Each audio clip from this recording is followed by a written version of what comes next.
मूल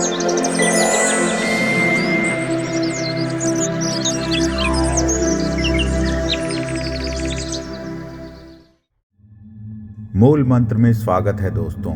आज के इस वीडियो में हम एक खास विषय पर बात करेंगे।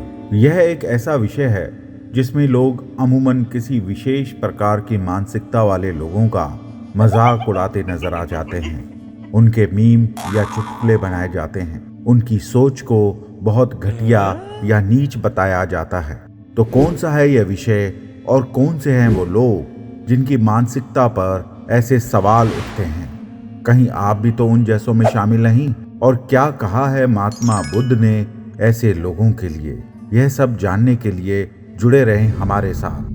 दोस्तों, कहावत है कि बिन गुरु न ज्ञान न मुक्ति, जो एक तरह से सही भी लगती है।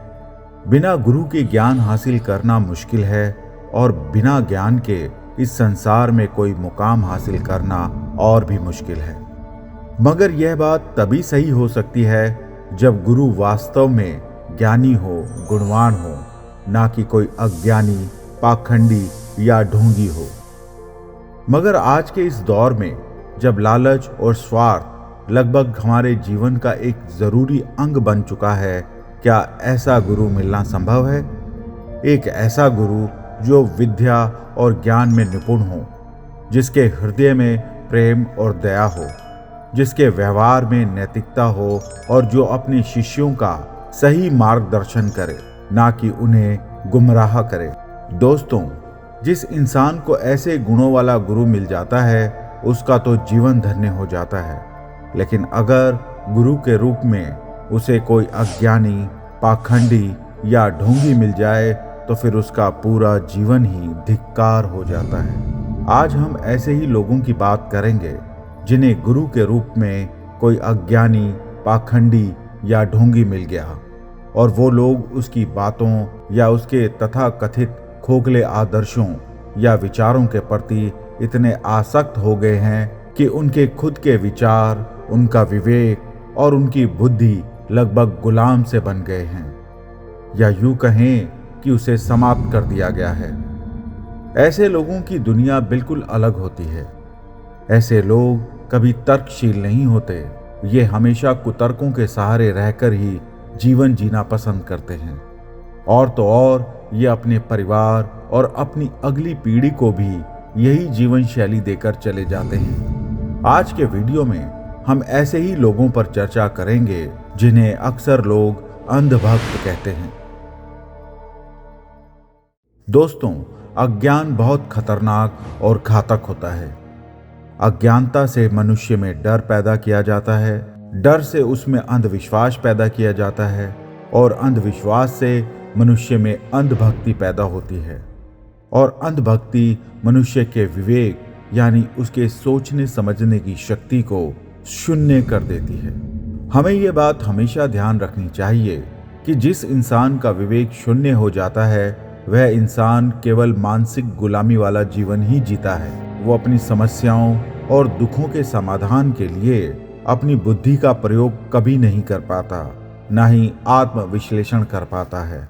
दोस्तों, हम ये बात अच्छी तरह से जानते हैं कि संसार के सभी प्राणियों में मनुष्य ही सर्वश्रेष्ठ है।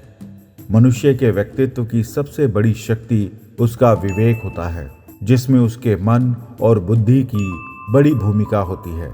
हमारे मन को विचारों का भंडार कहा जाता है, जो बहुत विचलित या व्याकुल सा रहता है। वो हमेशा नए विचारों को संजोना चाहता है। हमारा मन बाहरी दुनिया से अनुभव प्राप्त करता रहता है, इसलिए कभी अच्छे तो कभी बुरे विचार हमारे मन में आते रहते हैं। कौन सा विचार अच्छा है और कौन सा विचार बुरा है, इसका फैसला हमारी बुद्धि करती है। एक बुद्धिमान व्यक्ति ही अपनी जिम्मेदारियों और अधिकारों के प्रति सही फैसले ले सकता है, जबकि एक बुद्धिहीन व्यक्ति अपने जीवन के छोटे छोटे फैसलों के लिए दूसरों पर ही निर्भर रह जाता है। इसलिए कहा जाता है कि सद्बुद्धि से मनुष्य को विवेक प्राप्त होता है और कुबुद्धि केवल अविवेक को जन्म देती है। हालांकि अनेक महापुरुषों ने इंसान को उसके जीवन का सही अर्थ समझाने का प्रयास किया है, परंतु महात्मा बुद्ध ने जिस प्रकार मनुष्य के जीवन से अज्ञान, अंधविश्वास और अंधभक्ति का पर्दा हटाकर उसका सही मार्गदर्शन कर उसे स्वयं अपने जीवन की समस्याओं का समाधान खोजने के लिए प्रेरित किया है, वो वास्तव में चमत्कारी है। अंधविश्वास और अंधभक्ति के विरुद्ध बुद्ध के तर्क बहुत महत्वपूर्ण और जरूरी हैं। एक साधारण व्यक्ति भी अगर बुद्ध द्वारा बताए गए तर्कों या बुद्ध के विचारों को अमल में लाए तो निसंदेह वह अपने जीवन में आने वाली बड़ी से बड़ी बाधाओं, संदेहों या परेशानियों को बहुत आसानी से दूर कर सकता है।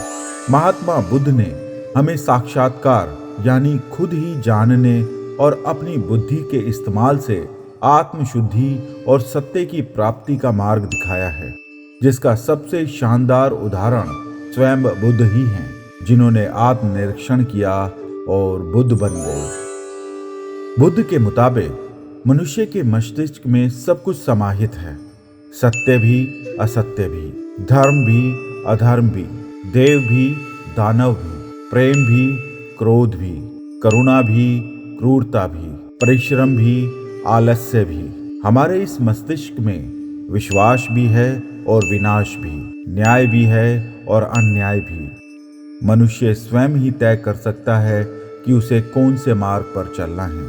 बुद्ध के विचारों का पालन करने से हम सच्चे और सही मार्ग को चुनने में समर्थ हो सकते हैं और अंधविश्वास या अंधभक्ति से मुक्त हो सकते हैं। बुद्ध के विचार इतने ठोस हैं कि मनुष्य अपने निहित स्वार्थों को पूरा करने के लिए उनका दुरुपयोग कर ही नहीं सकता। बुद्ध स्वयं कहते थे कि मैं तो केवल तुम्हें मार्ग दिखा सकता हूँ, लेकिन उस मार्ग पर चलना तुमको स्वयं ही होगा।